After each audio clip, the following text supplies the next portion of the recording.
Halo semuanya, perkenalkan nama saya Cerin Evalina Afriani Hutagaol dengan NIM A1A325080 dari Prodi Pendidikan Pancasila dan Kewarganegaraan. Baik, di sini saya akan membahas tentang korupsi dan money laundering. Yaitu, kalian tahu nggak apa itu korupsi? Apa ya? Nah, korupsi itu merupakan penyalahgunaan kekuasaan atau wewenang untuk kepentingan diri sendiri, seperti penggelapan dana atau sogok-sogok gitu. Dalam beberapa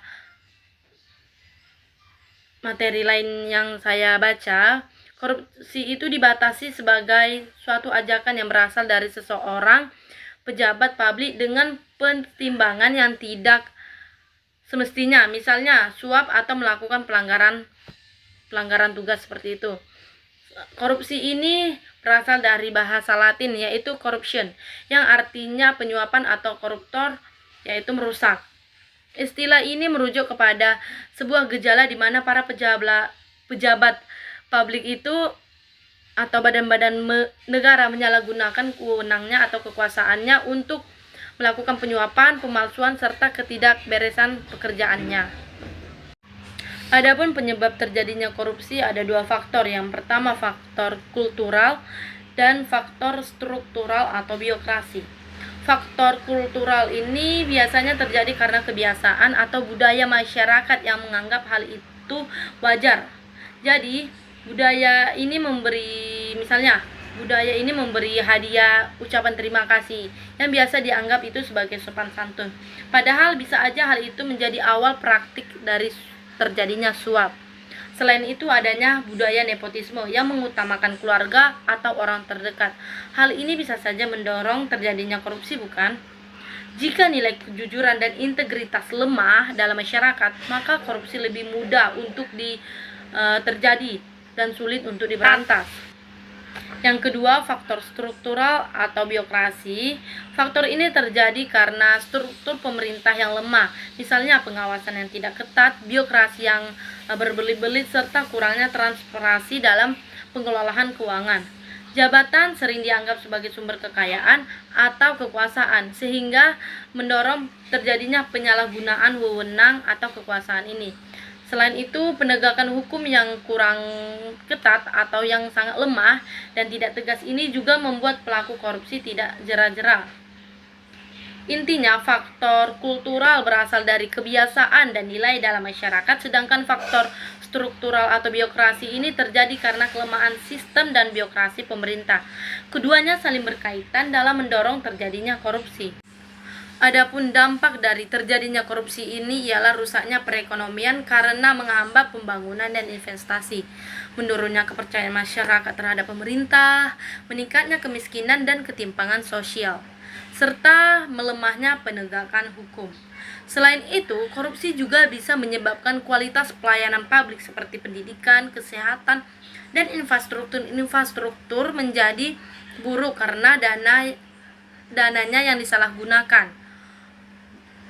Cara mengatasi terjadinya korupsi ini ialah diperlakukan pemberantasan melalui penegakan hukum yang tegas dan adil. Jangan menye-menye kayak gitu.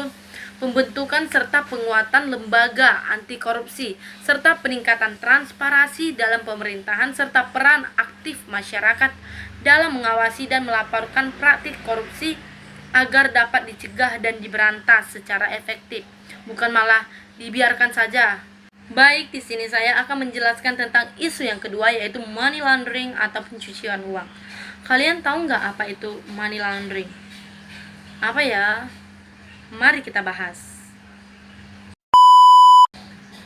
Pencucian uang atau money laundering itu proses menyamarkan atau menyembunyikan asal-usul uang yang diperoleh dari kejahatan agar terlihat seolah-olah berasal dari sumber-sumber yang sah atau halal gitu, sehingga sulit untuk dilacak. Contohnya seperti seseorang mendapatkan uang dari penjualan narkoba, lalu uang tersebut kan dimasukkan ke dalam bisnis seperti restoran, toko, atau bisnis-bisnis halal lainnya. Jadi, uang tersebut kan terlihat sebagai hasil usaha yang legal, bukan? Dengan cara itu, uang hasil kejahatan tadi nampak seperti uang yang tidak legal atau tidak sah. Jadi itulah yang dimaksud dengan money laundering atau pencucian uang. Adapun tahapan money laundering ini terdiri dari 3 tahap. Yang pertama itu penempatan atau placement, yaitu tahap yang memasukkan uang hasil kejahatan ke dalam sistem keuangan, misalnya melalui bank agar tidak mencurigakan. Yang kedua ada tahap lapisan atau layering, yang memindahkan uang melalui berbagai transaksi yang rumit seperti transfer atau rekening atau antar negara untuk menyamarkan asal-usulnya. Yang ketiga ada pengambungan atau integration, yaitu tahap menggunakan kembali uang tersebut dalam kegiatan yang terlihat legal seperti investasi atau membuka usaha, sehingga tampak sebagai uang yang sah atau uang yang legal. Baik, kita lanjut dengan modus money laundering. Modus money laundering ini ada banyak sekali ya. Yang pertama itu modus dasar. Pelaku bisa menggunakan orang ketiga, yaitu meminjam nama orang lain untuk melakukan transaksi agar identitas aslinya tidak terlacak. Ada juga topeng usaha sederhana, yaitu membuka usaha kecil seperti toko atau restoran untuk menyamarkan uang ilegal seolah-olah hasil dari bisnisnya. Selain itu terdapat juga dari modus perbankan sederhana, yaitu menyimpan atau memindahkan uang melalui rekening bank agar terlihat legal. Pelaku juga bisa memakai modus kombinasi perbankan dan usaha, yaitu menggabungkan transaksi bank dengan kegiatan-kegiatan usahanya agar semakin sulit untuk dilacak. Yang kedua ada modus tipologi ekonomi. Salah satunya adalah smurfing, yaitu memecahkan uang dalam jumlah besar menjadi kecil-kecilan lalu disebar ke banyak-banyak rekening. Kemudian ada perusahaan rangka, yaitu membuat perusahaan fiktif tanpa kegiatan nyata untuk menyimpan atau memutar uang tersebut. Ada juga modus pinjaman kembali, yaitu uang ilegal diputar melalui bank seolah-olah menjadi pinjaman yang resmi. Selanjutnya ada modus yang menyerupai MLM atau multi level marketing untuk menyamarkan aliran dana. Selain itu terdapat under invoicing, yaitu melaporkan nilai transaksi lebih rendah dari yang sebenarnya. Dan over invoicing itu juga untuk menaikkan nilai transaksi agar dana ilegal bisa dimasukkan. Yang terakhir ada juga modus invoicing ganda, yaitu membuat 2 laporan transaksi yang berbeda untuk mengelabui sistem dan menyamarkan asal-usul uang tersebut. Jadi intinya dari berbagai modus-modus ini tujuannya itu sama, untuk menyembunyikan asal uang ilegal tersebut menjadi uang yang sah dan sulit untuk dilacak. Adapun di sini dampak money laundering itu sangat luas, terutama dalam bidang ekonomi, sosial, dan politik. Dalam ekonomi, pencucian uang dapat merusak sistem keuangan yang mengganggu kestabilitasan ekonomi dan mengurangi penerimaan negara karena pajak itu sering dihindari. Selain itu ada dana ilegal yang beredar juga bisa menurunkan produktivitas dan menciptakan ketidakseimbangan dalam pasar. Dari sisi sosial dan politik, praktik ini dapat melemahkan kepercayaan masyarakat terhadap pemerintahan, merusak sistem hukum, serta mendukung kejahatan lain seperti korupsi dan kejahatan terorganisir tersebut. Untuk pemberantasannya bisa diperlakukan kerjasama internasional karena sifatnya kan lintas negara. Upaya yang dilakukan antara lain meningkatkan pengawasan dan transparansi dalam sistem keuangan, mewajibkan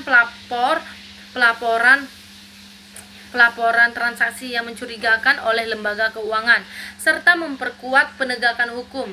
Selain itu dibentuk juga lembaga dan kerjasama globalisasi untuk menetapkan standar pencegahan pencucian uang ini tidak terjadi, sehingga praktik ini dapat dideteksi dan ditekankan secara lebih efektif.